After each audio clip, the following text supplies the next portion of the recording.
In today's video, I'm going to teach you how to enable camera on WebEx. First, you need to launch WebEx on your device. This means opening the application on your computer, tablet, or smartphone. When you do this, you will see the familiar WebEx interface. This is important because it sets the stage for the entire process.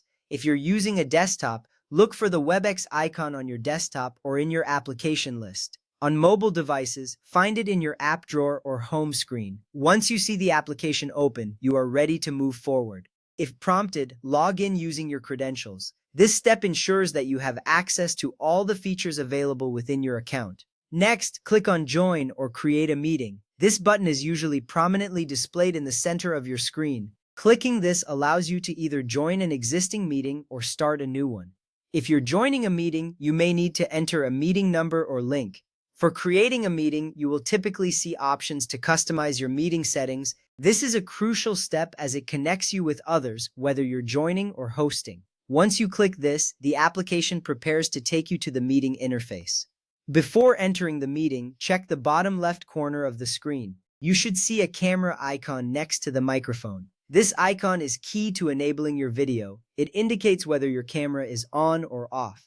It's important to familiarize yourself with this area because it provides quick access to the camera settings. If the camera icon is green, it means your camera is active. If it's gray, your camera is off. This visual indicator helps you ensure that your video will be seen by others in the meeting. Now, when you click Join or Create a Meeting, your camera is automatically turned on. However, if you want to adjust this setting, click the camera icon once to turn it red.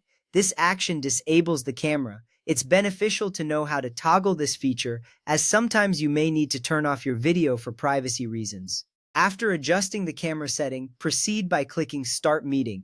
This action finalizes your setup and takes you into the meeting room. You will see a confirmation appear, making sure your changes are saved. With that ready, you will now be in the meeting space. This is where you can interact with other participants. Make sure to check that your camera is working by looking at the video feed. This ensures that everyone can see you clearly. Proper video functionality is essential for effective communication during meetings. If your camera is not displaying your image, revisit the camera icon setting, toggle it again if needed, and confirm that your camera permissions are correctly set on your device. By following these steps, you will have successfully enabled your camera on WebEx. Remember, being present visually in meetings enhances engagement and allows for better collaboration. It's a small step that can significantly improve the quality of your interactions. Thank you for watching and enjoy your meetings on WebEx.